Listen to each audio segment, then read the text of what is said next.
Hola. Hola. ¿Qué tal? ¿Cómo estamos? ¿Qué tal? ¿Cómo está el clima por allá? ¿Cómo Muy bien, estás? ¿me escuchas bien? Sí, yo bien. ¿Tú cómo me escuchas? Bueno, perfecto, perfecto. Muy bien, y ahora te veo mucho mejor. Qué bueno, qué bueno. Oye, pues bueno, vamos a comenzar el video número ¿De acuerdo? 22 del Mahabharata. Pero antes de comenzar, vamos a platicarle a las personas que están siguiendo aquí el canal, el relato completo del Mahabharata, un poquito acerca de por qué vamos a hacer esta dinámica el día de hoy. Me gustaría que nos platicaras tu nombre, dónde estás y cómo surgió tu interés del Mahabharata. Claro, claro. Antes de nada, agradecerte muchísimo que me hayas invitado a participar en los comentarios en tu canal. Mi nombre es Lidia, yo soy Lidia Hernández. Ahora mismo, bueno, soy marinera y estamos en San Remo. Y bueno, ¿y cómo llego hasta tu canal? Llego a tu canal porque descargándome información sobre libros de médicos y de religión, me descargo el Mahabharata y cuando lo estoy leyendo me identifico en patrones de comportamiento justo por unas disputas familiares que estaban sucediendo en mi vida. Entonces veo cómo estás traduciendo herméticamente y analizando todo el libro y me gusta porque me ayuda a mejorar. Porque de hecho lo que es el Mahabharata, que es un manual más, como otros libros herméticos, ¿no? Donde te está diciendo al ser humano, ¿no? Que cómo mejorar, quién es, y que lo haga lo mejor posible, que se conozca, que se comprenda y se corrija, ¿no?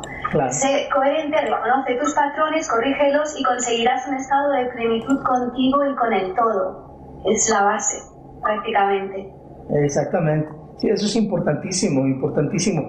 Y bueno, qué padre que te haya surgido ese interés. Realmente, como he dicho desde el inicio, desde el video número 1 es de los más importantes de todos los de la serie, porque explica realmente cómo vamos a trabajar, de qué trata el Mahabharata, qué contiene, qué no contiene, etcétera. Entonces, desde ahí lo dijimos, el Mahabharata no es para los muchos, es para los pocos. Y esto lo digo con todo respeto, no es una declaración despectiva, no para nada. Simple y sencillamente, no cualquiera puede ser leído por el Mahabharata. Platicábamos hace rato cuando checábamos la conexión a internet y todo esto, que el Mahabharata no lo lee uno. Los expertos en el Mahabharata saben que el Mahabharata lo lee a uno, o sea, realmente descubre de ti y te hace como un espejo. Tú sabes muy bien en la cuestión hermética. Exacto. Toda esta analogía del espejo tan importante que es. El Mahabharata es como un espejo que lo único que hace es mostrarte realmente lo que hay en ti y lo que te falta. Que esta parte de lo que nos falta es una parte importantísima que ya nos conectaría con otra historia muy importante, que es la de Parsifal, que no vamos a entrar en ese momento, pero bueno, maravillosa pregunta la de qué nos falta, ¿no? Pero el Mahabharata es eso, el Mahabharata nos ayuda mucho a ir descubriendo qué es lo que nos está faltando, y como bien dice la filosofía, nunca somos seres completos, nunca somos seres acabados. En cada etapa de nuestra vida el Mahabharata puede descubrir nuevas cosas que nos estaban faltando para, como muy bien comentas, ir subiendo nuestro nivel de conciencia y completarnos como seres humanos, y por supuesto tocar cuestiones pues incluso divinas, ¿no? En el sentido práctico de la palabra y en el sentido muy pragmático de la palabra. Entonces, qué padre que estés allá, que estés bien. Acá en León, México, es una mañana lluviosa, una mañana donde ha llovido muchísimo, ha estado lloviendo, toda la noche estuvo lloviendo. Estamos cerca de la ciudad de Guanajuato, que es una ciudad hermosa, estamos cerca de San Miguel de Allende, que es una ciudad hermosa, y bueno, un excelente clima, muy propicio el día de hoy como para que hablemos de esto.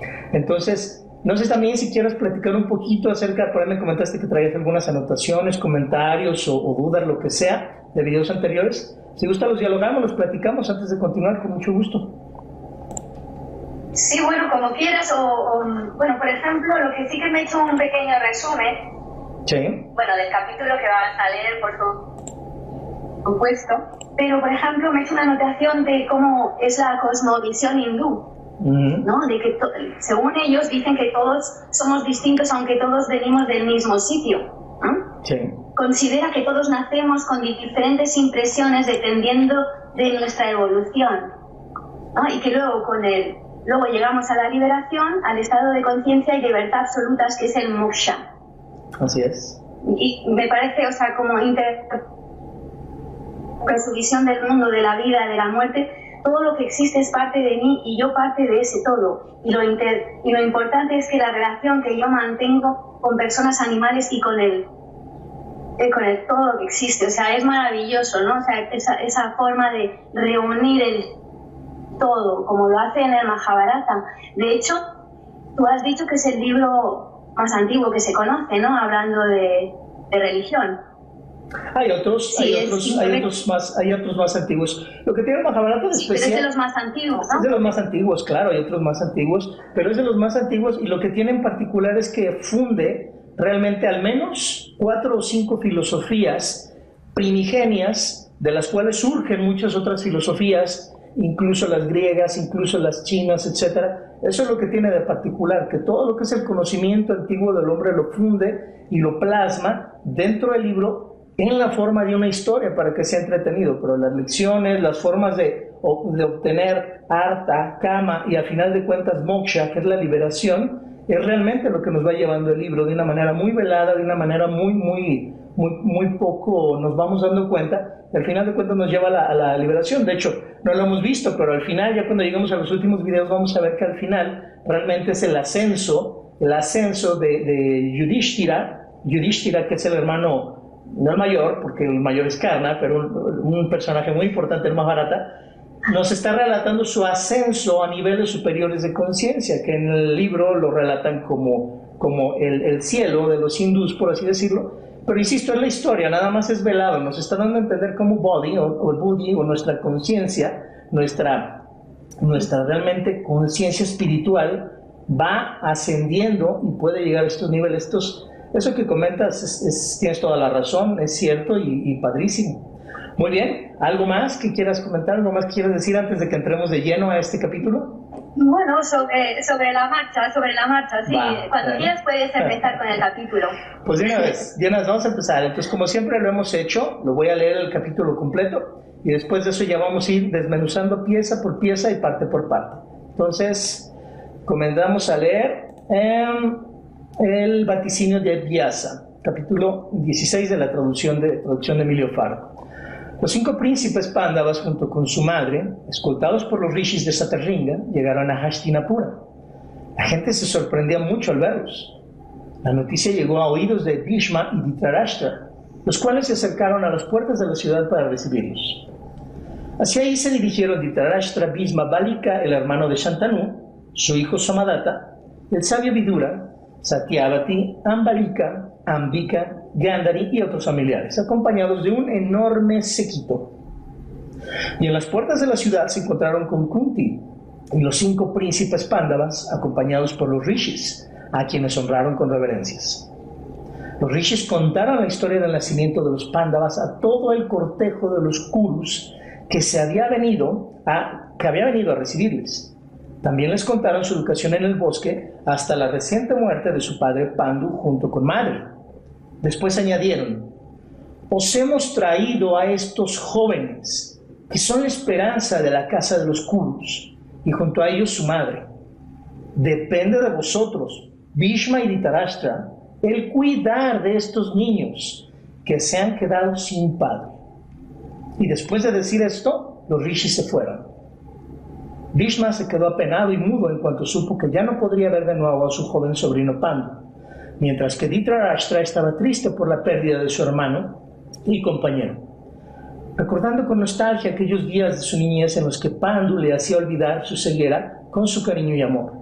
Le brotaron lágrimas de sus ojos. Ambalika, la madre de Pandu, lloraba inconsolable por la pérdida de su hijo. Luego todos regresaron al palacio. Dhritarashtra le encargó a Vidura que hiciera los preparativos para el funeral real por la muerte de Pandu. Vyasa vino a presidir la ceremonia. Cuando hubo acabado todo, Vyasa se acercó a su madre Satyavati y le dijo: madre, los días felices se han acabado. A la casa de los Kurus le esperan días espantosos y terribles. Día a día se irán acumulando pecados. El mundo ya ha pasado la época de su juventud. Dentro de unos pocos años, el pecado morará en la mente de tu querido nieto Dhritarashtra y en la de sus hijos. Habrá una gran aniquilación Madre, tú no tienes suficiente fuerza como para soportar el espectáculo de ver a tus bisnietos destruirse unos a otros. Sí, destruyéndose en una gran guerra. ¿Por qué permanecer aquí? Retírate al bosque y abandona este mundo. Que así sea, dijo Satyavati. Le contó su decisión a Ambika y Ambalika y les preguntó si no tenía ningún deseo de permanecer por más tiempo en aquella horrenda ciudad. No. Les contó su decisión a Ambika y Ambalika y les preguntó si querían venirse con ella. La verdad es que el destino había sido duro con estas tres mujeres.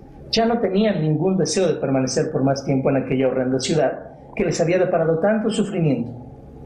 Por ello, le estaban muy agradecidos a Vyasa por hacerles saber la terrible profecía que pesaba sobre la dinastía de los Kurus.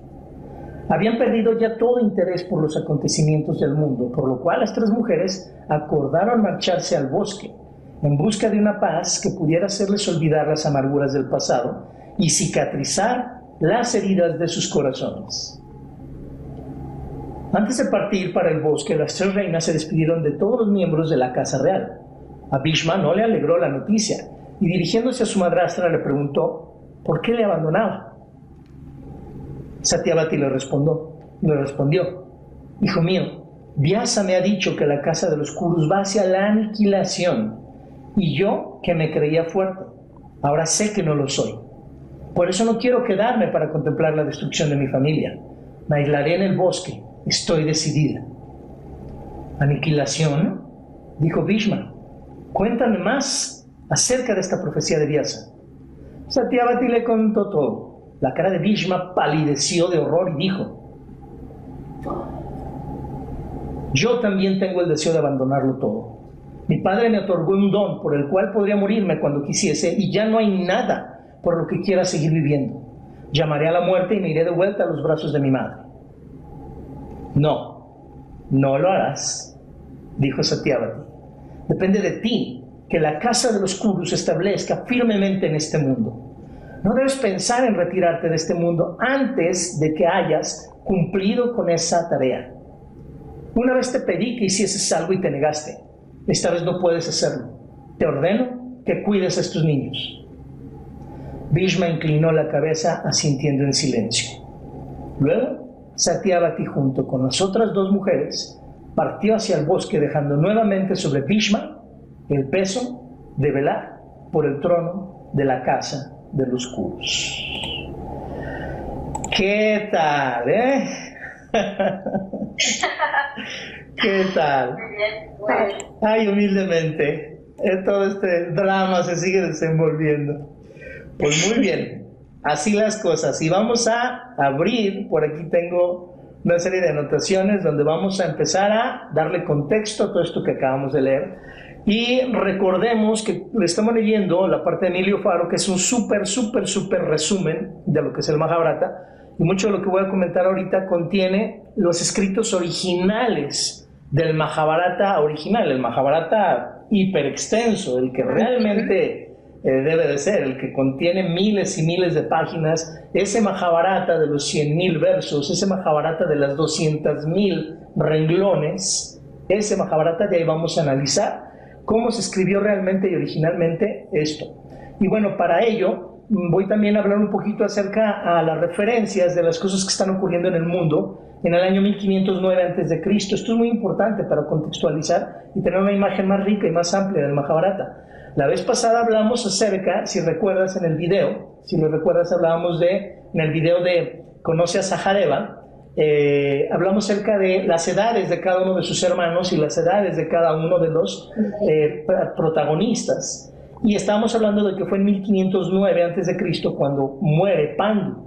Ahora ya vimos cómo está su familia, cómo están las edades. Ahora hablemos un poco acerca de las cosas que están ocurriendo en el mundo en esas fechas. Y bueno, nos tenemos por ello que situar en algo llamado la Edad de Bronce, el cual es un periodo histórico del mundo caracterizado por el desarrollo de la protoescritura. Ojo, apenas estamos aquí teniendo algo protoescritura. Entonces, recordemos que al inicio del Mahabharata se fue divulgando de boca a boca, no era algo que estuviera escrito, ¿sí? Claro que en una cueva Ganesha lo escribe en una cueva dictado por Vyasa, pero esto estamos hablando de una cuestión hermenéutico-analógica, es realmente una cuestión que hay que saber interpretar. Pero después de esto fueron muchos los siglos donde fue traspasándose el Mahabharata en una vía oral totalmente, y ya después en sánscrito obviamente se fue dejando por escrito. Pero estamos hablando en este año 1509 de la Edad de Bronce, de protoescritura, algunos vestigios de civilizaciones ya urbanas pasando de lo campesino a lo meramente urbano. Estamos en esa plena transición, en esta etapa del mundo donde ocurre la historia del Mahabharata. Y obviamente con el uso del bronce para hacer armas, instrumentos bélicos y demás, usando esta aleación del bronce. Este es el segundo periodo de los tres principales periodos propuestos en la modernidad por Christian Jürgen Thomsen para el estudio y clasificación de las sociedades antiguas. Estos tres periodos son, por supuesto, la Edad de Piedra, la Edad de Bronce y la Edad de Hierro. Estamos en el periodo intermedio, en la Edad de Bronce, justo después de la Edad de Piedra y antes de la Edad de Hierro. Había en ese entonces alrededor de 50 estados soberanos, unos grandes, otros pequeños, unos primarios, originales o prístinos y otros secundarios. Entonces, hay varias cosas que estaban ocurriendo en el mundo, en este alrededor, en este siglo XVI antes de Cristo. Por ejemplo, en China se están instituyendo la dinastía Shang.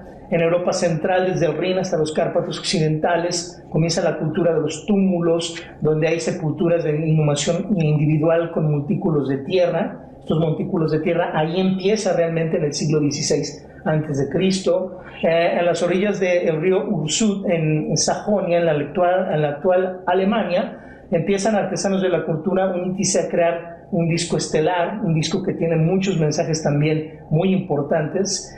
Y algo importantísimo para los que somos de aquí de México, es precisamente en el siglo XVI a.C., cuando en el sur de aquí de México se funda la cultura olmeca.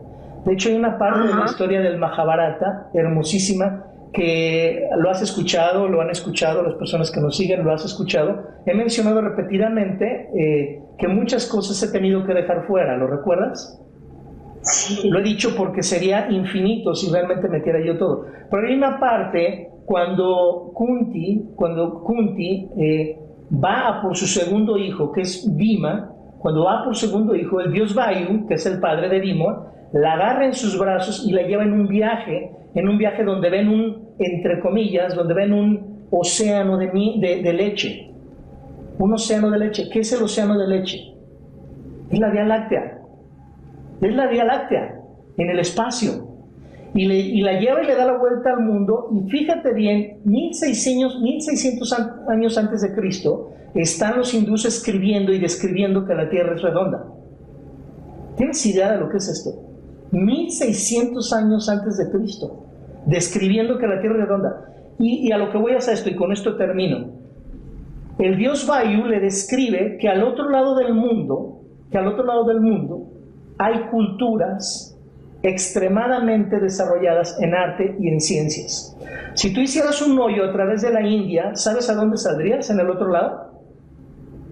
Saldrías a una parte del océano muy cercana a la cultura maya, la cultura olmeca y la cultura inca. Maya, olmeca e inca. Están haciendo referencia a estas tres civilizaciones, una centroamericana, una norteamericana, que es la parte del sur de México, donde empieza Norteamérica, y una parte sudamericana. Ve qué hermoso, pero bueno, no nos vamos a detener ahí porque nunca jamás acabaríamos con tantos detalles, ¿no? Pero muy interesante, yo también esa parte, la creo. Sí. Creo que no es algo inventado, sino que están hablando de antiguamente cómo estaba sucediendo, cómo estaba andando el mundo. Sí, es algo maravilloso simplemente por el hecho de que lo postulen. Supongamos que es algo que hayan supuesto. Ve el nivel de exactitud en ese tipo de postulados o suposiciones. Pero bueno, continuamos hablando un poco de qué estaba ocurriendo. En la Anatolia, en la actual Turquía, los hititas empiezan a realizar herramientas y armas de hierro. En esta edad de bronce empieza el hierro ahí con los hititas en Turquía. En la antigua Grecia comienza a ser habitada la aldea Tirinto. En Jericó, Israel, sucede un terremoto de 10 grados en la escala sismológica de Mercalli, una cantidad de muertos tremenda. En Egipto, en el imperio, escribe un papiro acerca del empleo como planta medicinal de ciertos tipos de plantas, de especies. Estamos viendo un desarrollo de la medicina en el antiguo Egipto, ¿no? En la Acrópolis de Micenas, en el siglo XVI, los orfebres realizan máscaras funerarias. Todo esto está ocurriendo, ¿no? En Egipto desaparece la dinastía quinceava, eso también está ocurriendo. Y según el calendario hebreo, el patriarca hebreo Jacob emigra a Egipto. Esto es una fecha importantísima para los hebreos. Pero quiero que veas esto. Justo a la par de la guerra del Mahabharata, está ocurriendo el éxodo hebreo, donde están yéndose hacia Egipto y asentándose en la tierra de Goshen. Entonces, esto es importantísima. También en este periodo donde te repito, se produce este éxodo hacia afuera también de la parte de Egipto. Y bueno, es un siglo, el siglo XVI antes de Cristo, donde realmente está habiendo una serie de cambios importantísimos. En Pakistán comienza en este siglo también la composición de manera oral, ¿sí? Oral, ya que en este momento solamente los sumerios habían inventado la escritura. En Pakistán de forma oral empieza la escritura del Rig Veda. ¿Qué es el Rig Veda? El Rig Veda es el texto más antiguo de la India, mucho más que el Mahabharata incluso. Entonces, mientras el Mahabharata está ocurriendo, de manera oral ya se está transmitiendo el Rig Veda. Esto es muy, muy, muy importante y muy, muy interesante tenerlo en cuenta. Entonces, bueno, básicamente es eso, no nos vamos a extender más, insisto, porque sería demasiado, pero hablamos de que tenemos ya con esto un contexto histórico de lo que está ocurriendo. Hay 5 estados primarios en estas fechas: Mesopotamia, que empezó en el 3700 a.C., Egipto en el 3300 a.C., el Valle del Indo, que es donde situamos nuestra historia, en el 2500 a.C., y esto nos va a servir para poder hablar de las 2 guerras anteriores al Mahabharata, que también mucha gente no sabe que existieron 2 guerras antes de la del Kurukshetra, y el Mahabharata está considerada como la tercera gran guerra, no la primera, la tercera gran guerra. Entonces, en el Valle del Indo, desde el 2500 en adelante, se establecen las civilizaciones de las cuales se hablan en el Ramayana, que es una historia cronológicamente anterior, y etcétera, muchas otras historias. La civilización de la India propiamente como tal en el 1700 a.C., o sea, 200 siglos antes de la muerte de Pandu, y en China, 100 años después que la India, que es en el 1600 después de Cristo. Entonces, ahí tenemos todo este tipo de estados primarios, de ahí surgieron otros estados secundarios. Y bueno, te comentaba, ¿no? 600 años antes de la muerte de Pandu ocurrió la épica Ramayana. ¿Has oído hablar del libro Ramayana? Sí. En el Rig Veda también, pero lo que pasa es que se me había olvidado. Claro. Sí, bueno, es verdad. El Ramayana es interesantísimo porque como cuento de la historia de Rama, realmente originalmente era parte del Mahabharata, pero es una historia tan bella que Valmiki, el autor, decide sacarla del Mahabharata y hace su propia historia, la amplía, etc. Pero toda esta historia de Rama ocurrió 600 años antes, alrededor del año 2100 antes de Cristo, alrededor de 2100, 2200, y está hablando de un avatar. Realmente es describir la historia del avatar anterior a lo que es Krishna, que es el avatar de Rama. Por eso se llama Ramayana, ¿no? Es la historia de Rama. Y esa es te decía, el Mahabharata, la tercera guerra, siendo la primera guerra, cronológicamente, la del Dasarajna, o Guerra de los 10 Reyes, que ocurrió en el año 2925 a.C. La segunda es en el Ramayana, en el año 2100 a.C., y la tercera, la Guerra del Kurukshetra, alrededor del 1400 a.C. Entonces, en los tiempos de Shantanu, 100 años antes de esto, fue la fundación del judaísmo, alrededor del 1600 a.C. por Abraham. Fue ahí, en los tiempos de Shantanu, precisamente, que fue uno de los antecesores, obviamente, de los Pándavas. Qué curioso que está ocurriendo también esto en el mundo, ¿no? Se funda una de las principales religiones del mundo, que es el judaísmo. Y bueno, ya hablamos de que el éxodo judío coincide con las fechas de la historia de la guerra del Kurukshetra. Entonces, bueno, ya está el contexto histórico. Continuamos ahora con el capítulo 126, o Adhyaya, así se le llaman los capítulos, Adhyayas. El 126, dentro del mini libro o Upaparva, se le llama Upaparvas o mini libros, que se llama Sambhaja Parva. Y este Sambhaja Parva, dentro del Adi Parva, Parece una revoltura y parece un juego de... Pero no lo es. Está, una vez que uno entiende cómo está desmenuzado el Mahabharata, se puede entender. El Adi Parva es el primero de los 18 libros del Mahabharata. Pero el Adi Parva es tan completo que el primer libro en sí contiene 19 sublibros. Si alguna vez tú o alguien de los que nos está escuchando ha leído, por ejemplo, la novela de Los Miserables de Víctor Hugo, que es una novela importantísima, vamos a descubrir que tiene 4 partes y en cada parte tiene 8, 10, 15 o 16 libros. O sea, es impresionante, esto no es nuevo. Víctor Hugo tiene una manera de escribir muy parecida a cómo se estructura el Mahabharata. Son libros dentro de los libros, dentro de los libros. Es impresionante, ¿no? Entonces, bueno, nosotros vamos dentro del Adi Parva, el primer libro, vamos en el 7º de esos 19 libros que forman el Adi Parva. Se llama Sambhaja Parva. Sambhaja es una palabra de origen sánscrito que significa fuente o producción. Fuente o producción, estar contenido, encontrar lugar en algo. En otros escritos, como el Manusmriti, Sambhaja se refiere a nacimiento, fuente u origen. Y así tiene varias definiciones, ¿no? Lo importante es lo que está contenido. Estamos en la parte de lo que está contenido. Y recordemos que el Mahabharata se compara con un árbol, ¿recuerdas? Y estamos en el Adi Parva, que es la semilla. Bueno, ahorita al hablar acerca de la muerte de Pandu, el vaticinio de Vyasa, el nacimiento de los Pándavas, el nacimiento de Karna, estamos hablando de todo el ADN o las instrucciones, lo que está contenido adentro de esta gran semilla que nos representa. El Mahabharata nos representa como personas. Como desde que nacemos hasta que morimos somos este gran árbol que puede dar muy buenos frutos, como Karna, que es lo que representa los frutos del Mahabharata, o cómo podemos dar terribles frutos representados por otros personajes, ¿no? Entonces, bueno, justo ahí vamos, en ese capítulo 126 del 7º sublibro del primero de los 18 libros del Mahabharata. Y eso es el vaticinio de Vyasa. Entonces, empezamos a hacer unas cuantas observaciones al respecto, ¿te parece? Correcto. Muy bien. Vamos. ¿Tú quieres decir algo aquí hasta este punto? ¿Quieres comentar algo de lo que leímos?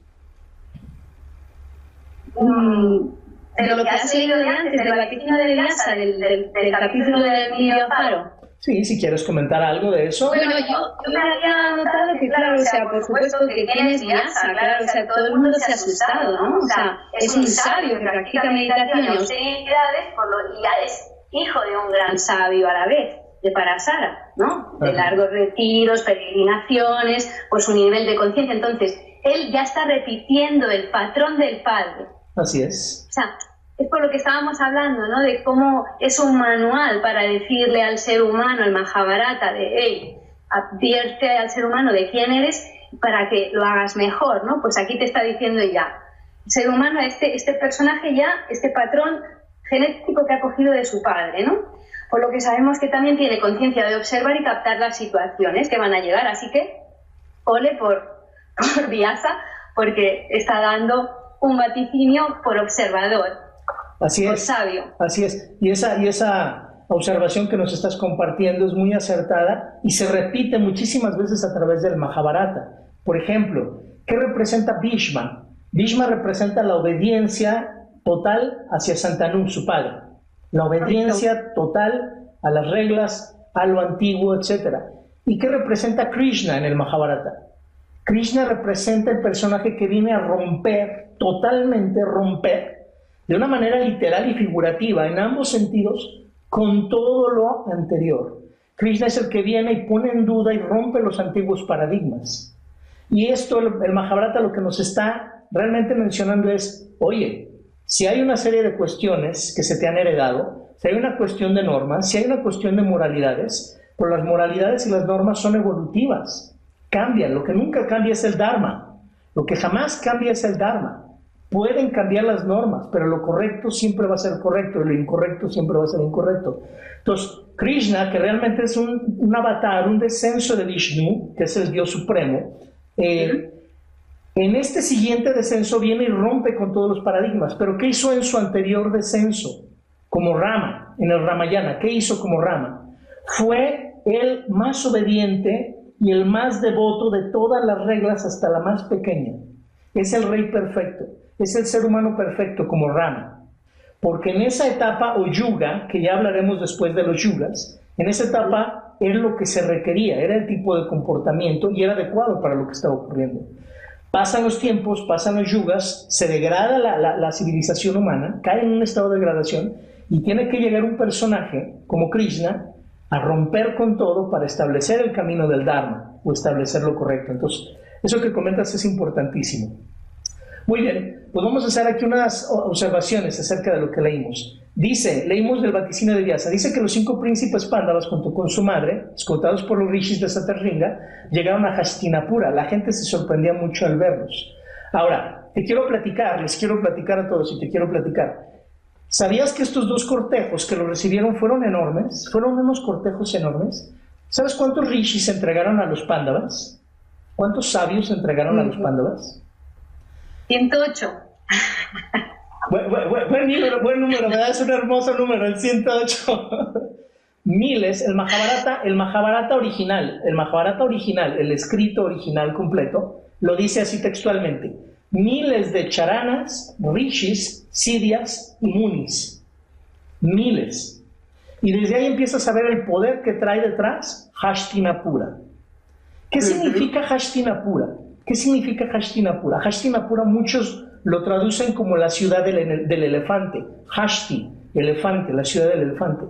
¿Qué representa en la sabiduría hermética o en la sabiduría filosófica el elefante? Representa la sabiduría. Y el elefante representa la sabiduría. Entonces, ¿qué es Hastinapura? Hastinapura significa el lugar de la sabiduría. El lugar de la sabiduría. Ve qué interesante, nada en el Mahabharata, ningún nombre, nada está puesto al azar. Todo tiene una razón de ser, sobre todo los nombres. Es como Sahadeva, en el video anterior. Vimos que significaba con dioses, con los dioses o con 1000 dioses. Todo tiene una razón de ser. Entonces, vemos el poder que tiene Hastinapura representado como una orbe de conocimiento, donde llegan miles de charanas, rishis, siddhas y munis. Eso indica que eran al menos, cuando dicen miles, nos indica que al menos eran 2000. Miles ya es plural, plural es de 2 en adelante. Imagínate, ¿qué es un charana? Un charana es un lector de alguna parte o sección de los Vedas. Un muni es un tipo de sapio, no confundir con rishis, lo cual ya hemos definido anteriormente. Ahora, ya describimos quiénes entregan a los Pándavas, quiénes estaban viendo en la ciudad. Vamos a describir cómo era el escenario. El Mahabharata original dice que miles de habitantes estaban observando, miles. Y se enfatiza en el Mahabharata que observaban de forma pacífica porque los corazones estaban inclinados a la piedad. Los corazones estaban inclinados a la piedad. ¿De qué nos está hablando aquí? De los yugas. Aquí todavía no comienza el Kali Yuga. Es justo antes del Kali Yuga. El Kali Yuga es la etapa donde todo se degrada, donde todo se va para abajo, y está marcada justo después, unas cuantas décadas después de la terminación de la guerra del Kurukshetra, cuando Krishna deja su cuerpo, su cuerpo físico muere, justo ahí está marcada el inicio del Kali Yuga. Y a partir de ahí empieza a haber una corrupción, no por la muerte de Krishna, no, son yugas, son eras que de por sí tienen que ocurrir en el mundo. Simple y sencillamente ahí coincide y se cumple la misión de Krishna y tiene que comenzar un nuevo ciclo en el planeta Tierra. Entonces, otro dato importante es decir que han pasado 17 días desde la muerte de Pandu. Uno, si no escucha o no lee el Mahabharata original, uno piensa que de un día para otro llegaron, y no es así. Desde que Pandu murió hasta que van y lo entregan a Hastinapura han pasado 17 días. Esto es interesantísimo. Y otra vez aparece el número 18, porque un día después de que llegan es cuando se hacen todos los ritos funerarios, en el día 18. Esto es interesantísimo. ¿Qué más dice el capítulo de hoy? Le dicen: os hemos traído estos jóvenes que son la esperanza de la casa de los Kurus, y junto a ellos su madre. Depende de vosotros, Bhishma y Dhritarashtra, cuidar de estos niños que se han quedado sin padre. Y después de decir esto, los rishis se fueron. Y les quiero platicar algo. Esos rishis no nada más se fueron, No nada más se fueron. El Mahabharata original lo describe de una manera muy clara, te lo voy a leer. Literalmente dice esto: simplemente desaparecieron ante los ojos de todos. como formas vaporosas apareciendo y desapareciendo en el aire, ascendiendo. Ahora yo te hago la pregunta, ¿suena esto demasiado fantástico? Y te lo voy a responder, no. Hemos visto en la actualidad, en este año 2017, hemos visto programas, por ejemplo, de esos que se ven mucho en los canales de paga de Estados Unidos. Hemos visto magos que hacen trucos sorprendentes, ¿sí o no? Correcto. Y simplemente, simplemente son ilusiones visuales, ¿sí o no? Estos sabios tenían el poder de poder manipular la mente y los órganos de la vista y de generar ilusiones en las mentes de las personas. Es como cuando vemos de repente en circos o en lugares hipnotizadores. ¿Has visto cómo las personas totalmente se meten en otro rollo cuando son hipnotizadas?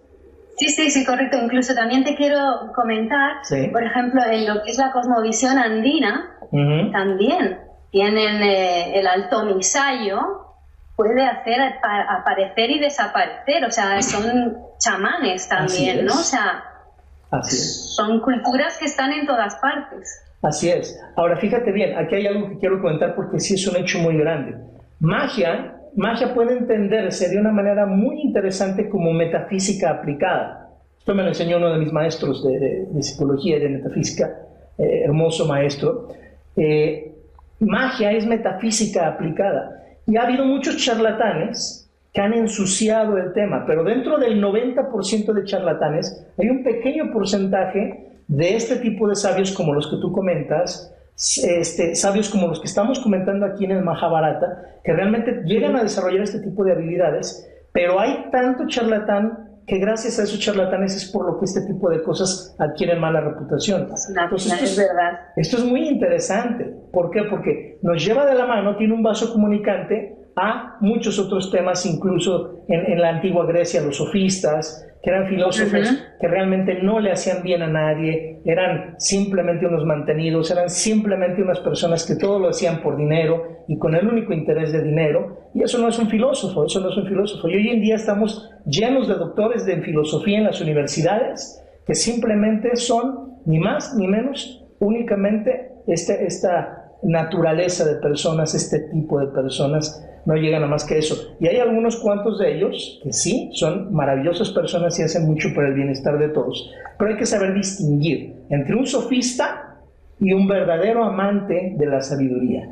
Hay que saber entender entre un verdadero mago, o sea, un metafísico aplicado, y un charlatán. Hay que saber reconocer entre un verdadero rishi y un charlatán. Hay que saber distinguir entre un verdadero gurú, un verdadero acharya, y una persona que nada más, como Drona en esta historia que lo veremos más adelante, lo único que le interesaba era el dinero. Es un maldito vividor que lo único que quería era dinero y estaba traumado por ser pobre, y eso tenía todo menos ser brahman. Es un brahman fuera de rol, como diría uno de mis maestros, ¿no? Pero bueno, continuamos. Dice aquí, te decía, hicieron esta ilusión visual y desaparecen como formas vaporosas en los aires. Ahora, esto lo pudieron hacer nada más los rishis y los siddhas. No lo pudieron hacer los charanas ni los munis. ¿Por qué? Porque no tenían esas habilidades. Esas habilidades que te platiqué, solamente los rishis y los siddhas podían hacer ese tipo de desapariciones y ese tipo de control. Los charanas simplemente comenzaron a retirarse. ¿De qué nos habla esto? De que hay niveles. Incluso en un aspecto iniciático, en un aspecto incluso espiritual, hay niveles. Entonces ve cómo el Mahabharata hasta de eso nos está hablando. Tenemos que entender cuál es nuestro nivel y en qué posición estamos. Eso es importantísimo. Ahora, otra cosa que quiero que analices, que analicemos todos los que estamos viendo este video, que analicemos. Los rishis llegan y expresan claramente cuál es el propósito, o sea, para qué están ahí y qué es lo que esperan.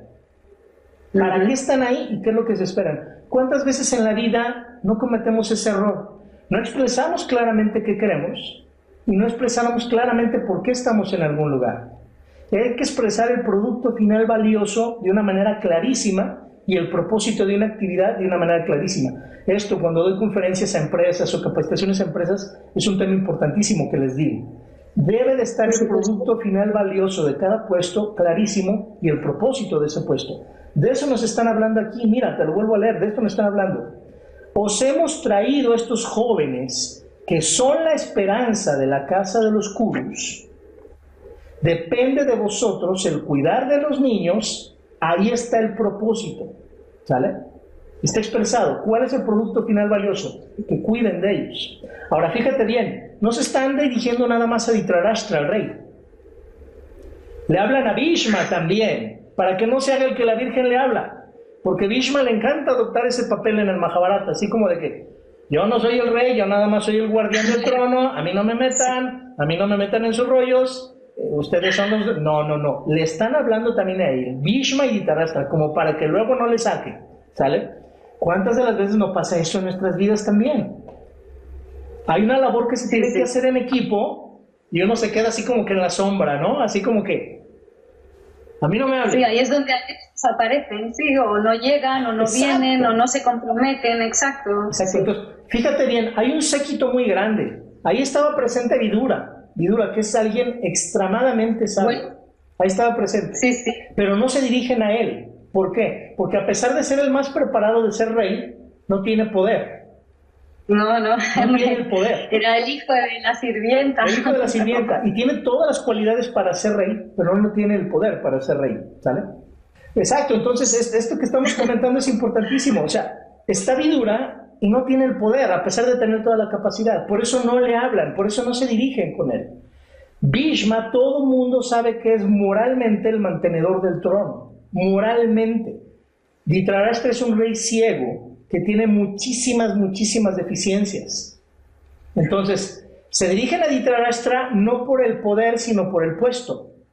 Y a Bhishma se refieren no por el puesto, sino por el poder. Entonces, estamos viendo que en cada función de vida debe de haber el puesto y el poder acompañado de él. Una madre de familia, tiene el nombre y tiene el poder.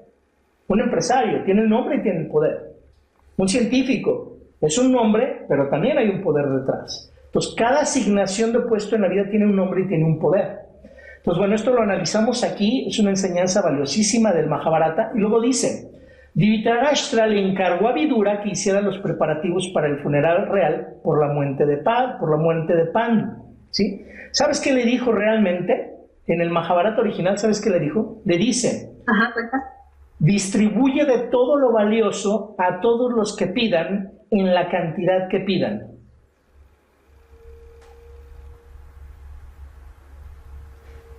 ¿Cuál es la enseñanza aquí detrás de esto? ¿A quién le están contando la historia? Volvamos nuevamente, vámonos hasta el origen del Mahabharata, y hay dos diálogos que están ocurriendo, ¿sí? Pero lo original fue, se lo estaban contando la historia, se la estaban contando a la descendencia de Arjuna, que a su vez era del trono de los Kurus. Entonces, aquí Vyasa nos hace ver cómo realmente puede uno, hasta al contar una historia, cómo puede uno caer en exageraciones, cómo puede caer uno en cosas que realmente sabes que no fueron las que ocurrieron naturalmente o originalmente, ¿sale? Pero es imposible que se distribuyera de todo lo valioso a todos los que pidan en la cantidad que pidan. Es imposible. Y hay que saber leer entre líneas el Mahabharata. Y esto ocurre muchas veces en la historia. ¿De qué nos está hablando aquí Vyasa? Nos está hablando de que tengamos mucho cuidado en los periódicos, en los libros de historia. La versión de los ganadores es muy diferente a la versión de los vencidos.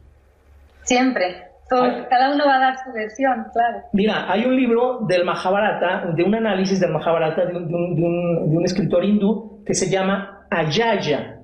Ayaya, ¿qué significa? Jaya significa victoria. Ayaya significa derrota. Bueno, Ayaya es la novela del Mahabharata contada desde la versión. O sea, es maravilloso. No lo sabía esto, no la desconocía, pero voy a averiguar. Hay cientos, hay miles de libros del Mahabharata, hay miles, todavía en la actualidad se siguen escribiendo y escribiendo. Por eso el Mahabharata es como un gran árbol que tiene miles de raíces. Esa es otra razón por la cual el Mahabharata se le compara con un árbol. Pero, ¿qué pasaría si la versión del Mahabharata fuera contada, por ejemplo, por los descendientes de Bhima? Bhima, lo veremos más adelante, fue el que más guerreros del lado de los enemigos, de los Kauravas, de los 101 Kauravas, mató a todos los hermanos. Pero no, el héroe es Arjuna. Entonces, todo en la vida depende de quién cuenta la historia. Esta es una lección importante del Mahabharata, ¿sale? ¿Qué más? Vyasa vino a presidir la ceremonia, dicen aquí en el libro. Nada más y nada menos que su papá, de Pandu, fue el que presidió la ceremonia de su hijo. Nada más y nada menos. Su propio padre. ¿Cómo fue la ceremonia? Te lo describo. Viene escrito tal cual al pie de la letra en el Mahabharata original. Se fijó un lugar sagrado para el rito. Vinieron amigos y depositaron flores sobre las telas que envolvían los restos. Les depositaron perfume, colgantes y guirnaldas. Les depositaron sombrillas blancas con abanicos a los restos que quedaban, porque no llegaron los cuerpos completos. Recuerda que ya se había hecho una pira funeraria en el bosque de Satarlinga, ya se había hecho una pira funeraria. Este es un segundo ritual, digamos, ya más completo. Entonces les hacen como si estuvieran vivos toda esta pompa y toda esta reverencia, abanicos, instrumentos musicales. Cientos de personas comenzaron a distribuir gemas. ¿Really? Miles seguían la caravana fúnebre. Bhishma, Vidura y los Pándavas lloraban también. Más pastas aromáticas. Luego otra vez se quemaron los cuerpos poniendo en la pira loto y pastas perfumadas. La madre Kausalya o Ambalika, como le quieras llamar, Kausalya o Ambalika, la madre de Pandu, lloraba y preguntaba: mi hijo, mi hijo. Y luego ahí en la orilla del Ganges, los Pándavas con sus amigos comenzaron a dormir ahí en el piso. Ahora, aquí tengo que interrumpir y hacerte una observación importantísima. A la orilla del Ganges, ¿quién está ahí presente en esos ritos funerarios? Ahí está presente Kunti. ¿Recuerdas a Kunti? La mamá de los Pándavas. Sí, sí. Está ahí presente. Te voy a hacer una pregunta. ¿En qué río Kunti se deshace de su primer hijo? Lo abandona a su suerte. ¿En qué río? Fue en el Ganges, ¿no? Fue en el Ganges. Y ahí es donde volvemos nuevamente a poner el dedo en la llaga de esta maldita mujer, de esta descorazonada mujer, de esta terrible mujer. Sí, sí, no reconoce sus fallos, vamos. Que navega en la vida con una máscara de inocencia, que navega en la vida con una máscara de yo no hice nada. Está presente en el río Ganges, en el mismísimo río donde abandonó a su hijo, y ni por un momento se acuerda de él. Es terrible. Es terrible. Sí, sí, es así. Es terrible. Entonces hago la pausa, porque en esta parte del Mahabharata no menciona nada acerca de Karna, pero nosotros sí debemos de estar atentos acerca de cómo las personas se están comportando en cada etapa. Los brahmanes y ciudadanos comenzaron a hacer... Sí, bueno, y yo... Dime. Claro. Dime, adelante. No, nada, sigue. No, iba a hablar de Kunti, porque es que me cae de bien, ¿sabes? Dilo. Pero luego, sí, eso, su soberbia, que no le permite reconocer fallos, muy vanidosa, que preocupada por la imagen y por el qué dirán. Entonces, esa máscara, ¿no? O sea, terrible. Bueno, muchas cargas socioculturales, ¿no? Que así es. Necesita el reconocimiento en externo constantemente. Cargas socioculturales, tú lo acabas de decir, son las ridiculeces de turno de la época. Son las estupideces de turno de la época. Porque, insisto, el Dharma siempre está claro. Lo correcto y lo incorrecto siempre está claro. Se escuda uno en las morales y en las reglas y en las leyes para hacer estupideces. Pero el Dharma siempre es clarísimo. Claro, para alguien despierto. Para alguien dormido, ni hablemos de Dharma ni hablemos de nada. Esos ni siquiera son conceptos que puedan ser comprendidos. Pero bueno, sí, son runas, están en el mundo como un trozo de carne, ¿sabes? Andando y ya está. Una albóndiga con patas, les digo yo. Una albóndiga con patas, ¿verdad? Un pedazo de carne con pies. Entonces están ahí en el Ganges, los brahmanes y ciudadanos comenzaron a hacer lo mismo, o sea, a dormir ahí, y pasaron ahí varios días. ¿Cuántos días pasaron ahí en lamentaciones los Pándavas? 12 días. Súmale 12 días ahí a las orillas del Ganges. O sea, este ritual, esta ceremonia, es una ceremonia muy completa y muy extensa. Y Emilio Faro, y es comprendible, es imposible que en la traducción pudiera meter todo este tipo de información. Luego vino el Shraddha de Pandu y se ofreció Pinda. A miles de brahmanes se les dieron gemas y tierras. A miles de brahmanes se les dieron gemas y tierras. Dios mío, wow. Impresionante. Esto lo dice el Mahabharata original, ¿eh? No me lo estoy inventando. Quiero decirte que Shraddha es cualquier acto que es llevado a cabo con total sinceridad y fe. En la religión hindú es el ritual que uno realiza para presentar homenaje o respeto a sus ancestros. Eso es el Shraddha en la religión hindú. Es ese ritual. Pero en un sentido más general, no circunscrito nada más a la religión hindú, en un sentido general, un Shraddha es cualquier acto realizado con toda sinceridad y fe. ¿Ves qué palabra tan hermosa? Pues sí. ¿Ves qué palabra tan hermosa? O sea, cualquier acto hecho con total sinceridad y fe. Tú tienes 24 horas al día, amiga, 24 horas al día para llevar tu vida totalmente Shraddha. Que cada uno de tus actos en tu vida sean hechos con total sinceridad y fe. Si vas a besar a alguien, si vas a acariciar a alguien, hacerlo con total sinceridad y fe. Si vas a estar desde haciendo tu trabajo, desde el corazón. Si vas a hacer tu trabajo normal, tus labores cotidianas, con total sinceridad y fe. Imagínate el estado espiritual y emocional de alguien que se dirigiera con Shraddha en su vida, haciendo todo con total sinceridad y fe. Esto es maravilloso. Esto es maravilloso. Es que ese es el sentido que busca el ser humano. Ese es el sentido que se busca, ¿no? O sea, no es que dijeras, uy, qué maravillosa es esa persona, no. Es que es así como tiene que ser el ser humano. Así es. De la otra forma, como no está correcto. Por eso nos están dando estos códigos, estos manuales para esta vida. Exacto.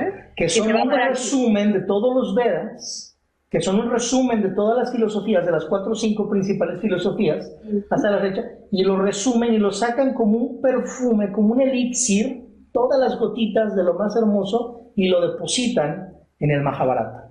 Así es como lo estás diciendo, así es. Entonces continuamos, dice, eso es Shraddha, y Pinda Pradana. Pinda son bolitas hechas de arroz, eso se ofreció para comer, bolitas hechas de arroz. Pinda. Luego los ciudadanos regresaron a la ciudad con los hijos de Pandu. Quiero que analicemos aquí, quiero que veamos algo hermenéutico analógico que hay que analizar aquí muy interesante. Fíjate cómo todas las cuestiones espirituales o de cuestiones de ritos, todas se realizan en el bosque o en el campo o a la orilla de un río. Y cómo después la gente regresa a la ciudad. Cuando la cuestión espiritual termina, regresan al lugar donde están todas las ridiculeces de turno de la época, toda la descomposición que es representada por la ciudad. Es importante. Es como una forma de salir del colectivo. Sales del colectivo, pero luego tienes que regresar al colectivo. Y ahí es donde muchos no sabemos vivir. Sabemos vivir en nuestros mundos internos, pero en los mundos externos ya no sabemos qué demonios hacer. Entonces, esto es una referencia muy interesante. Fue después de todo esto, fíjate bien, fue después de todos estos 12 días, después de todos estos rollos, fue después de esto que un día Vyasa, viéndolos a todos tristes, llega con su madre Satyavati y le dice, después de todo esto, hasta entonces le dice, madre, los días felices se han acabado. ¿Sí ves qué diferente es? Contarlo de una manera a contarlo no completo, porque existe, sería imposible, pero contarlo de una manera un poquito más completa. A la casa de los Kuru le esperan días espantosos y terribles. Día a día se irán acumulando pecados. Vyasa junto con Krishna y Sahadeva son los 3 considerados Trikalyani, ¿sí? Los 3 conocedores de pasado, presente y futuro. ¿Sale? Sí. Sahadeva, Vyasa y Krishna. Solo que Vyasa, por ser Rishi, lleva ese empoderamiento de la autoridad por delante. Todo el mundo le cree, porque es Rishi. Tiene un renombre, no es cualquier persona Vyasa, es alguien muy famoso en su época. A Sahadeva nadie lo pela. ¿Por qué nadie pela a Sahadeva? Porque a él se le prohibió decir que él sabe. Además, él es un kshatriya, él no es un brahman. A él nadie le creería, y aparte le prohibieron, Krishna le prohibió, oye, no puedes decir que sabes.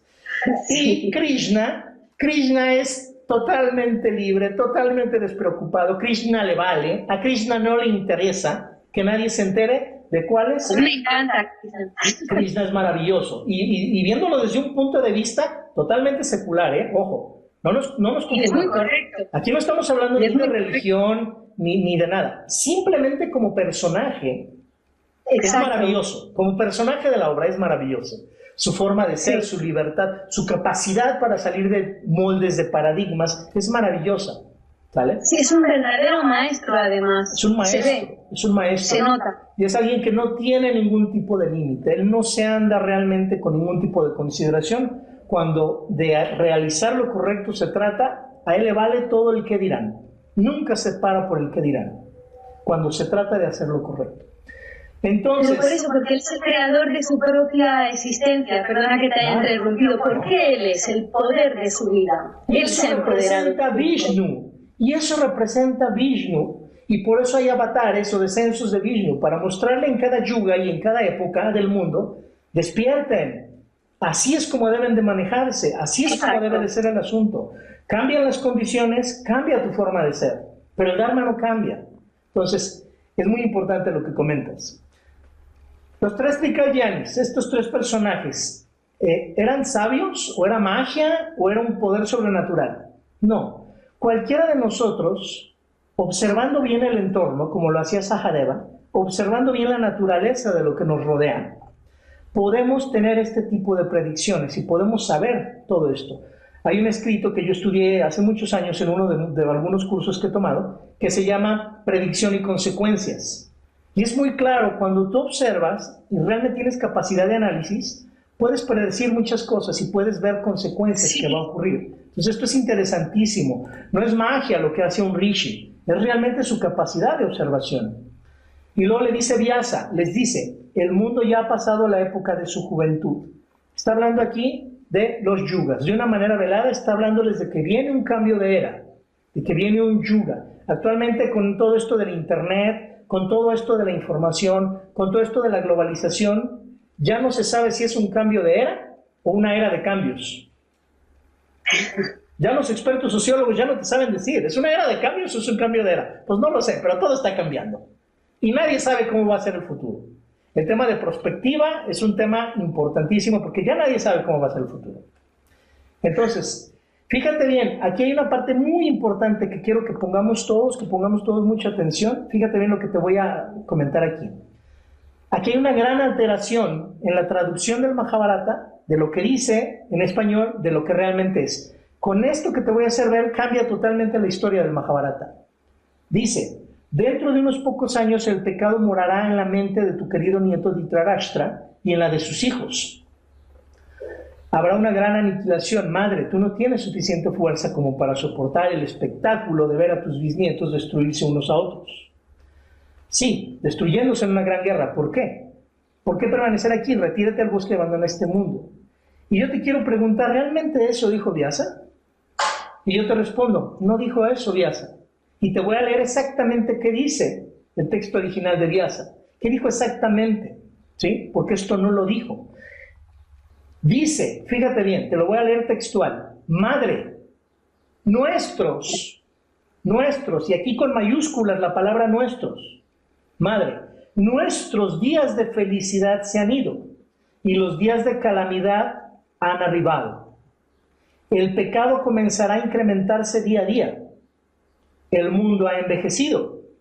El imperio no durará debido a la incorrección y a la opresión. De aquí en adelante la sociedad será inundada con engaño e incorrección. Las buenas obras desaparecerán. Eso es lo que dice. Yo te hago una pregunta. ¿En qué momento metió a los hijos de Dhritarashtra? Bueno, cuando desde el principio, ¿no? Cuando dice que los malos días han llegado. O sea, que los malos días ya han llegado. Porque van a empezar los celos. Sí, pero aquí en ningún momento hace referencia a ellos. Y la traducción en español dice, el pecado morará en la mente de tu nieto Dhritarashtra y sus hijos. Y eso no lo dijo Vyasa. Pero es una interpretación. Claro, pero lo veo como una interpretación, ¿no? Pero le cambia totalmente el sentido de la historia, porque mucha gente ve a los Kurus, ve a los 101 hermanos como malos. Y Vyasa nunca quiso en ningún momento etiquetar a unos como malos y a otros como buenos. Y aquí yo no los veo malos y buenos, ¿sabes? O sea, yo los veo a los dos con sus problemas, o sea, con sus patrones y sus cargas, peleando unos con otros. Pero ahí no hay ni buenos ni malos, vamos, o sea, no los reconozcas. ¿Qué decía el filósofo danés Søren Kierkegaard? ¿Qué decía Søren Kierkegaard, el famoso danés? Decía, si me nombras, me niegas. Si me nombras, me niegas. ¿Qué significa? ¿Qué significa el mensaje de Kierkegaard? Si te etiqueto yo a ti en este momento, te estoy impidiendo ser todo lo demás que está fuera de esa etiqueta. Exacto, exacto. ¿Ves qué hermoso? Es cuando alguien dice, no, yo soy lo que sea. Ya te estás reconociendo como algo y dejas, no hay oportunidad para el resto. Aquí este es el punto que te quiero hacer ver. Este es el punto que les quiero a todos hacer ver. Vyasa no etiquetó que el pecado iba a morar del lado de los hijos de Dhritarashtra. Eso es totalmente falso. Porque desde ahí empieza a formarse la idea incorrecta de que Duryodhana, que es una persona con muchísimas cualidades, también con muchos defectos, recordemos que representa el ego, representa lo asúrico, lo no medida, el no conformarse con las cosas, el siempre querer más. Es esa parte de nuestra espiritualidad, mente o forma de ser o personalidad que siempre está queriendo más, pero realmente no se le etiqueta como pecador. Entonces, esto lo quería yo mostrar, qué se dijo exactamente, porque él está hablando de un cambio de era, no está hablando de personas, ¿sale? Y de cómo el mundo va a cambiar, no la persona. O sea, Vyasa no utiliza ad hominem, no hace algo ad hominem, no va y señala a la persona, no va y señala al humano. Él va y describe la situación. ¿Cuántas veces en la vida no tenemos problemas por eso? Vas y le dices a alguien algo que está mal con él, eso es ad hominem, en lugar de simple y sencillamente describir lo que está ocurriendo. Entonces esto es interesantísimo. Sí, sí. Esto pasa, querida amiga. Me ha gustado ese apunte. ¿Mande? Que me ha gustado mucho esta aclaración, porque es cierto. Es vital. Una traducción con la otra, ¿cómo cambia?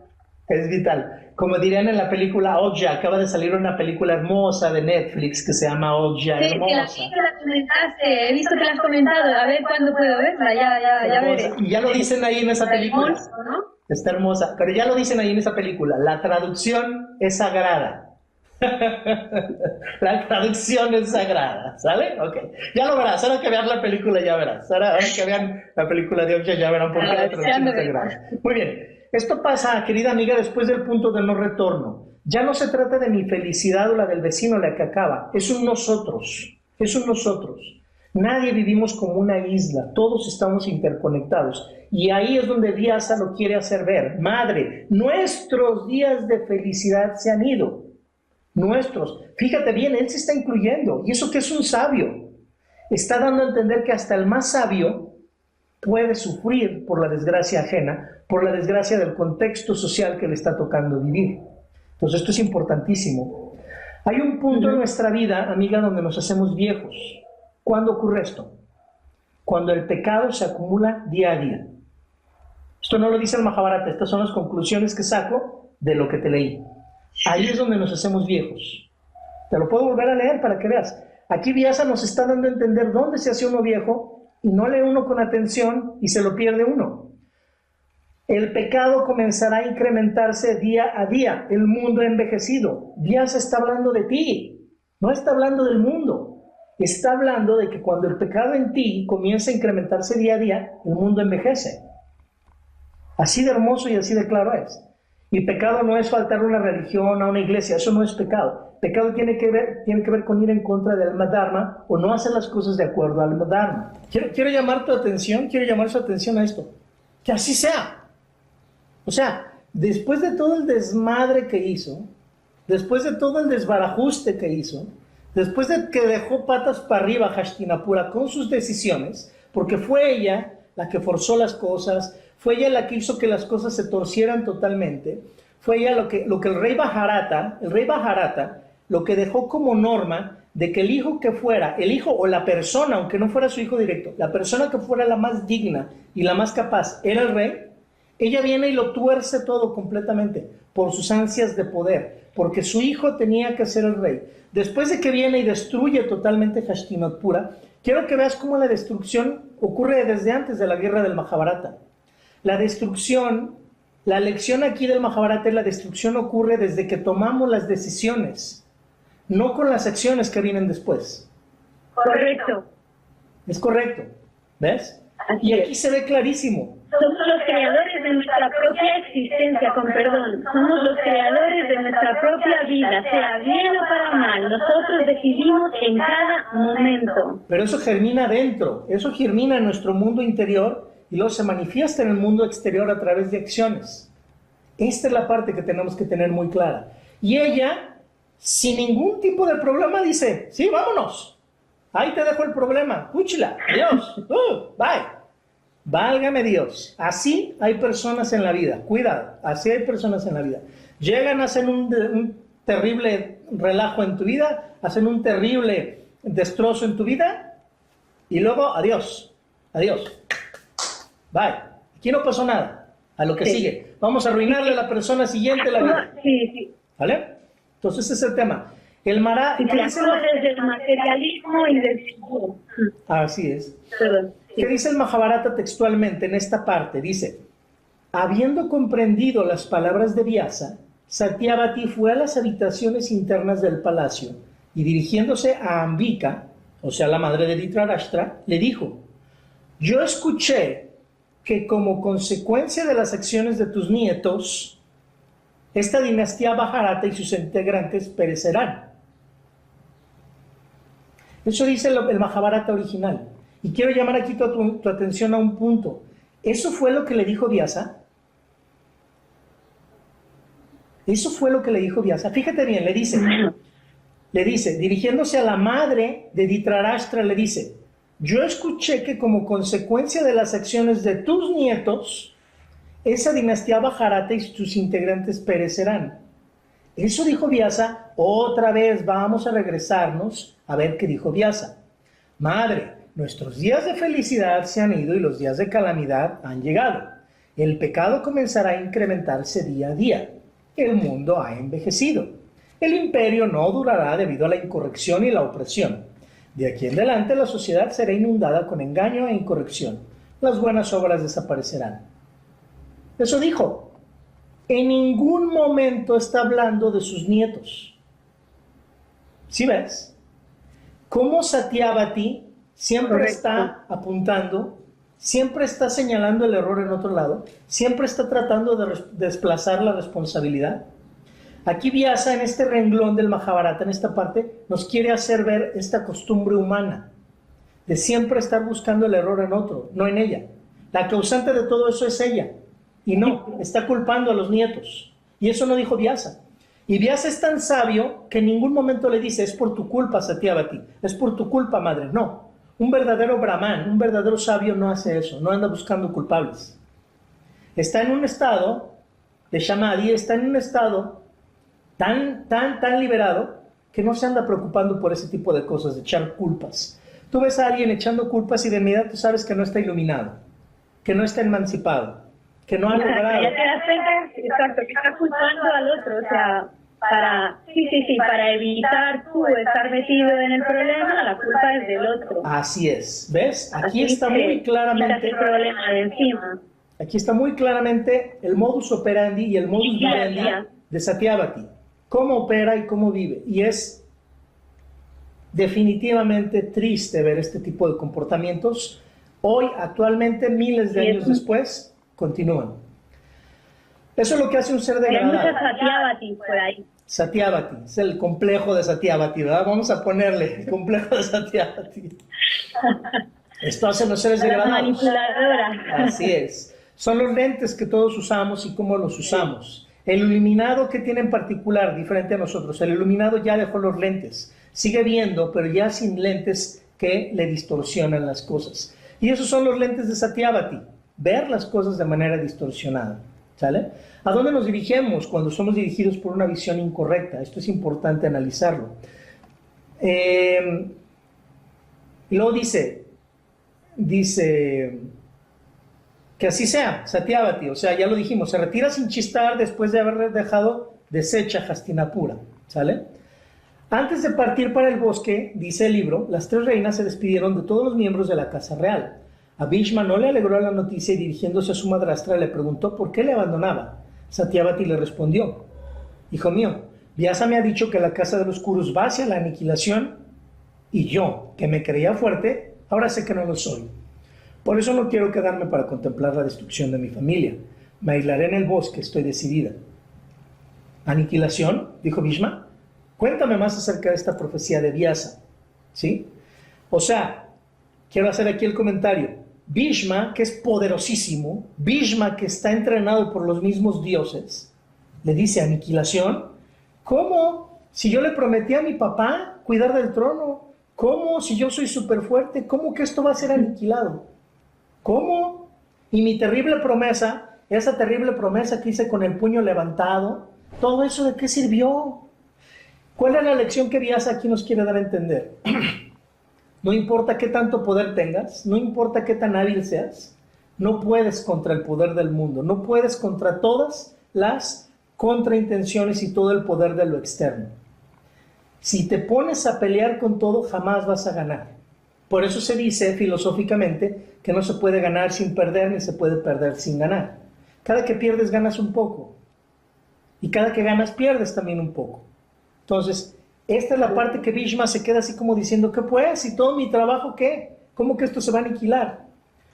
Pues ten tu trono, Bhishma. Decidiste mal, no importa el sacrificio que hayas realizado. La vida es 90% decisiones, y después de hacer la correcta, si es que tienes la fortuna de haber tomado la correcta, 100% acciones. La vida no es 90% decisiones y 10% acciones, como dicen los textos motivacionales. Esas son estupideces motivacionales. La vida es 90% decisiones, y ya que tomaste la correcta, 100% actuar. Hay que ser práctico, hay que ser pragmático y hay que ser verdadero en la vida. Estrategia y hacer un plan para cada cosa sin autoengañarnos es parte de la clave del éxito. Entonces luego dice, Satyavati le contó todo. Claro, por eso es importante. Claro, por eso es importante conocerse a uno mismo y saber cuáles son tus debilidades y tus partes fuertes. Claro, como hemos mencionado en otros videos, conócete a ti mismo, número 1, y número 2, pruébate a ti mismo en el mundo. Ese es el siguiente paso. Pruébate a ti mismo en el mundo. Porque hay gente que no llega ni al primero y muere. Hay gente que nunca se conoció a sí mismo, mucho menos se puso a prueba. Hay gente que llega al 1 y comienza el 2. Comienza apenas a ponerse a prueba en el mundo y muere. Y hay gente que se conoce a sí misma, se prueba en el mundo y se emancipa. A través de probarse en el mundo logra la emancipación o moksha, que al final de cuentas tiene que ver también con liberación. Liberación y emancipación van de la mano. Satyavati le contó todo. La cara de Bhishma palideció de horror. Imagínate este gran hombre, este hombre poderosísimo, imagínatelo palidecido de horror. Y dijo: yo también tengo el deseo de abandonarlo todo. ¿Nos sorprende esto? No nos sorprende. Acuérdate que en los videos, yo he hecho mucho énfasis en los videos anteriores, de que este señor, Bhishma, ya vivía una vida de blanco y negro. Él ya vivía una vida de blanco y negro. ¿A partir de qué momento él vivía una vida de blanco y negro? A partir de su estúpida promesa, de su estúpido voto que hizo, entre comillas, por la felicidad de su padre. De hecho, a futuro va a haber momentos difíciles en Hastinapura donde él va a ir con los sabios y les va a decir: oye, aconséjame, ¿qué debo de hacer? Y ellos le dicen: ¿veniste a preguntarnos para tomar tu estúpido voto? No, ¿verdad? Pues no vengas ahorita a preguntarnos. Va con su madre Ganga, va con su madre, la diosa Ganga le dice: madre, ayúdame, ¿qué debo de hacer? Y le dijo: ¿viniste conmigo cuando hiciste tu estúpido voto? No, entonces no vengas a buscarme, ya no me busques para eso. Así de tajante, y ahí es donde vemos realmente una actitud feminista, una actitud de verdadero poder femenino, de realmente plantarse al tú a tú con un hombre y hablar la verdad y decir las cosas como son. Pero es que es lo que ha hecho Bhishma aquí ha sido su pura soberbia. Su soberbia de decir: yo concedo, yo haré esto, yo voy a hacer que mi padre, yo. Esa soberbia ha podido con él. Exacto. Y ahí es donde le está llevando. Exacto. Y esa es una de las grandes... Lo que pasa es que, como tú has dicho, o sea, que nuevamente, o sea, él se responsabiliza porque él tiene esos genes de rey, muy soberbio, pero muy responsable. Así es. Así es, totalmente como lo acabas de decir. Entonces, ¿qué está haciendo aquí Bhishma? Es su última oportunidad, es su oportunidad para escapar, su oportunidad final para escapar, para decir, yo me subo a este tren y bye, ahí se quedan, yo también ya me voy. Y es terrible porque se quiere escapar también.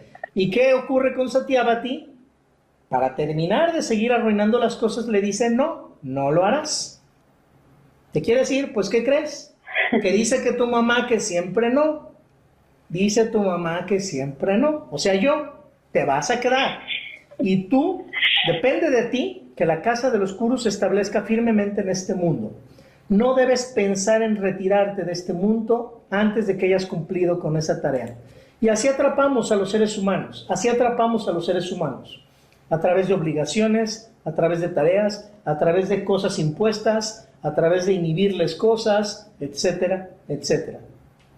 Y Bhishma cae en ese juego. Y la manipulación. Cae en ese juego porque no tiene la habilidad de Krishna. Bhishma y Krishna son grandes seres ambos, pero Krishna tiene habilidades que Bhishma ni siquiera las puede imaginar. Krishna puede salirse de este tipo de estupideces sin ningún tipo de problema. Sin ningún tipo de problema. Entonces hay una diferencia. Claro, para mí es como un nivel de conciencia reencarnado más superior, ¿no? Exacto, exactamente. Porque como ya he dicho antes, en lo que es la cosmovisión hinduista, se está hablando de eso, de que todos venimos del mismo sitio, pero no todos venimos con las mismas oportunidades. Así es, así es. Entonces, no somos todos iguales, con el nivel de conciencia, estamos todos preparados para llevar el mismo ritmo de vida, y así es la rueda de la vida. Pero en esta guerra espiritual llamada vida, en esta guerra del Kurukshetra llamada vida, hay de todos los niveles de conciencia, y ahí es donde se enfrentan estos ejércitos de lo dármico y de lo adármico, de lo dévico, de los devas, y de lo asúrico, de los enemigos de los devas, de lo divino. Cuando digo deva me refiero a divino, cuando digo lo asúrico, lo pecador. Ahí se enfrentan en este campo de batalla, y eso es lo que las historias hindúes nos tratan de hacer ver a través de su pintura, a través de la semiótica, a través del análisis de todo este tipo de simbolismos, y a través de sus historias. Todo este tipo de cosas que existen dentro de ti, dentro de mí, dentro de cada ser humano. Bhishma inclinó la cabeza asintiendo en silencio. Bhishma no tiene la capacidad de soltarse de las estupideces de turno de la época. Es una habilidad que no tiene. Tiene muchas, pero esa no la tiene. Luego Satyavati, junto con las otras dos mujeres, partió hacia el bosque. Fíjate cómo siempre está la referencia del bosque, de irse al bosque. Siempre está eso como referencia. Cuando quieres liberarte, te alejas de las estupideces de la ciudad, de las estupideces de la masa, del grupo. Todo lo que sea ponerse de acuerdo con lo que la gente piensa en la mayoría, ya valió. Por eso la democracia es tan terrible. Por eso es un riesgo tan grande la democracia, porque la deciden estúpidos. Pero bueno, no entramos en ese tema porque política es un tema que también está contenido en el Mahabharata. Y nuevamente el peso, el ego del héroe. El ego del héroe. Jugarle al héroe, todo lo que es la filosofía de budismo zen lo hace ver muy claramente. Jugarle al héroe es única y exclusivamente ego. Y, estimada amiga, así terminamos la sección 126, 127 y parte de la 128 del capítulo Sambaja dentro del Adi Parva. ¿Qué te parece? Muy bien, me ha encantado. Me ha encantado. Además, eso siempre sacándole, pues, nuestras puntas, interpretaciones. Me ha gustado mucho, muchas gracias. Yo quería hacer un comentario porque en la página 26, déjame que habla muy claramente, si no te importa te lo voy a decir porque está diciendo exactamente cuál es la esencia también. ¿Sí? Lo voy a sacar de aquí. Sí, adelante. Lo voy a leer. Sí, con permiso, un segundo, porque tenía aquí mi ebook, pero se me ha fundido, o sea, que me voy directamente aquí. Escuchad, oh ascetas, las distintas divisiones o libros de esta historia, llamada Bharata, o sea, victoria, cargada de sabiduría, sutiles significados conexiones lógicas y adornada con la sustancia de los Vedas. O sea, te lo dije claro, estate atento y descubrirás. Y luego hay otro también que me gusta mucho, que voy a ver si te lo digo y ya acabo. Sí, no te entretengo. Adelante, adelante. Es fantástico. Fantástico. Además es que, claro, o sea, veo cosas en las que nos están dando las herramientas, nos están dando claramente las herramientas para poder quitarnos el velo. El velo y corregir, comprender quiénes somos y corregirnos. A ver. Oh Brahma, he compuesto un poema, esto es Vyasa que lo dice. Sí. Oh Brahma, he compuesto un poema que explica los misterios de los Vedas, los rituales de los Upanishads, la naturaleza de la generación, del miedo y de la enfermedad, la existencia y la no existencia, las leyes de la vida y el significado de los Puranas. Habla del ascetismo y de los deberes de los estudiantes, de las dimensiones del sol, la luna y las estrellas, de los seres celestiales y humanos. Habla de las guerras, de los distintos pueblos y lenguajes, de la naturaleza, de las costumbres y del espíritu que todo lo penetra. Todo eso está en mi poema, pero no puedo encontrar a nadie que sea capaz de tomarlo al dictado comprendiendo su significado íntegro. Hay que estar atento, todo el rato te lo está diciendo, ¿no? O sea, es un manual, te está diciendo, atento a esto que te estoy dando poder, pero tienes que estar bien centrado para entenderlo, ¿no? Pero bueno, era eso. Está bien. ¿Y quién es la persona adecuada para poder escribir eso? ¿Quién es la persona adecuada para escribir eso? ¿Cómo vamos a poder escribir todo eso en nuestra historia de vida? ¿Cómo vamos a poner eso en nuestras páginas de nuestra vida? Única y exclusivamente alguien que sea capaz de remover los obstáculos. ¿Quién es Ganesha? Justo. ¿Quién es Ganesha? Ganesha es el removedor de los obstáculos. No están hablando de un hombre con cabeza de elefante, están hablando de ti. Que tú te eleves a lo divino con una gran capacidad de remover obstáculos y ahí vas a poder realmente obtener moksha. Artha, kama y moksha. Riqueza, bienestar, plenitud y liberación. A final de cuentas, todo al mismo tiempo. Esto es lo hermoso del Mahabharata. Pues muy bien, con eso terminamos por el día de hoy, ¿te parece? Pues encantado, muchísimas gracias. Y si alguna vez se te ocurre lo que sea, pues me contactas y hacemos otro. Claro, hacemos otro uno de estos días, con mucho gusto. Ok, pues me despido, que estés muy bien y bueno, ya verás dentro de unos cuantos días el video así publicado y mientras hay que editarlo y meterle montonales de cosas y bueno, ya veremos esto en el video número 22 en unos días, ¿vale? Un placer, Roberto, encantada de conocerte, gracias por todo lo que compartes, un placer. Gracias. Adiós. Bye. Gracias a ti, gracias.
Chao.